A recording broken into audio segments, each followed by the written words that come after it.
We watched the movie Eternals again, and one question popped into our minds. How long does it generally take for a celestial to be born, or for the emergence to take place once the celestial seed is inside a host planet?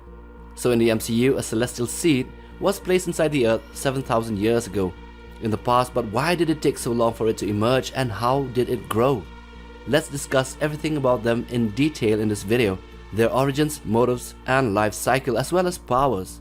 So subscribe if you haven't already, and now let's do this thing. Their origins and motives. One begs the question, how did they come to be? Since they were here even before the universe began, and even before the Infinity Stones were created, the Celestials are the universe's oldest race. They were present long before the birth of creation and were responsible for bringing planets and life forms from all around the universe.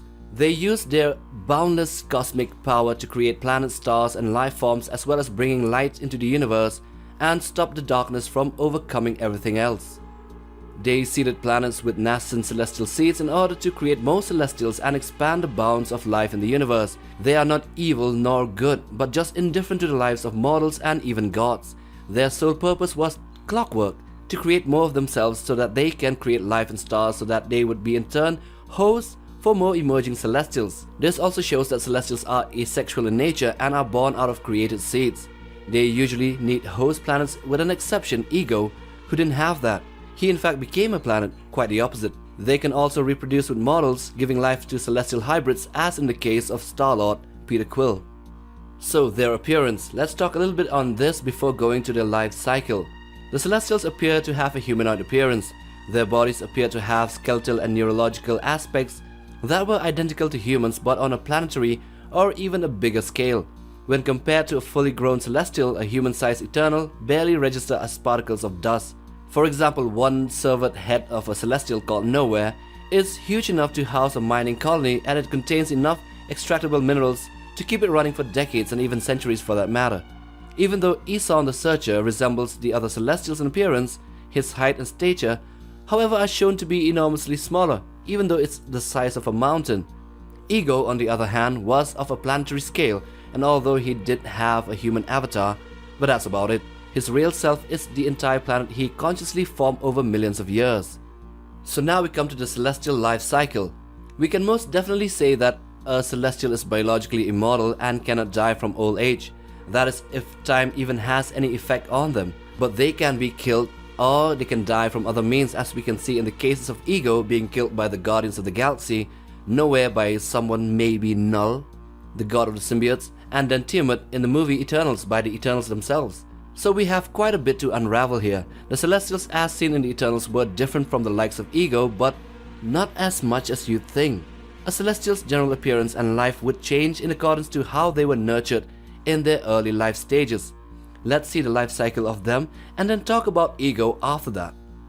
So from seed to emergence, the normal celestial life cycle takes millenniums, many millennia to complete. Arishem the Judge decreed that every few million years some celestials must be born. After being seeded inside the planet, the celestial grows, feeding on three things. 1. The innate cosmic energy that they were designed to possess. 2. It feeds on the energy within the core of the planet and also the minerals within it. The hotter it is, and the more dense the raw materials is present, the faster it would grow physically. And thirdly, the most important part, it needs a massive amount of intelligence to grow mentally in order for it to be ready to come out and harness the cosmic energies. So let's talk about the last one, the third criteria. Celestial needs sentient life forms for it to mature and learn, feeding off of the sentient energy. As per real life estimates, since 10,000 BC, there have been around 100 billion humans that have ever lived, and maybe this is the number needed for a celestial to mature and emerge. But there is one more important point to consider, the usage of the Infinity Stones. So even though Thanos wiping out half the population of the universe might have delayed the emergence, it would have just taken away just a tiny bit of the time frame as compared to the cosmic scale. The population would have redoubled again in a span of 50 to 100 years, and it's back to square one. And when these Infinity Stones were used a second time during Endgame, it created a huge surge of cosmic energy that gave the necessary boost for the emergence of Tiamat and maybe others as well across the universe. When a Celestial is born, a massive armored humanoid erupts from its planet in a cataclysmic explosion. But then again, Tiamat's birth was rather peaceful. If you would compare the first scene of the Celestial's emergence as shown by Arishem and Tiamat's emergence, maybe he was reluctant and hence granted the energy to the Eternals in the form of the Unimind to kill himself in order to save the billions of humans. That Ajax, the leader of the Eternals, once stated that they were special. Even in the comics, Tiamat always had an affinity towards humans and even sided with them once in a while, even defying the Fulcrum. So enough about that, now we come to Ego's case. We think that Ego, like the others, was born out of a celestial seed. But the difference here is that Ego never found a host planet to mature in. As stated by himself, when he first became conscious, he was all alone, and over millions of years he harnessed the cosmic energies, learned by himself, and grew into a planet. In comparison to this, the other Celestials had the massive advantage of being inside a planet's core, feeding off on the minerals and the heat, and also transforming themselves into humanoid beings as a reflection of them feeding on the sentient humanoid intelligences. They were never alone.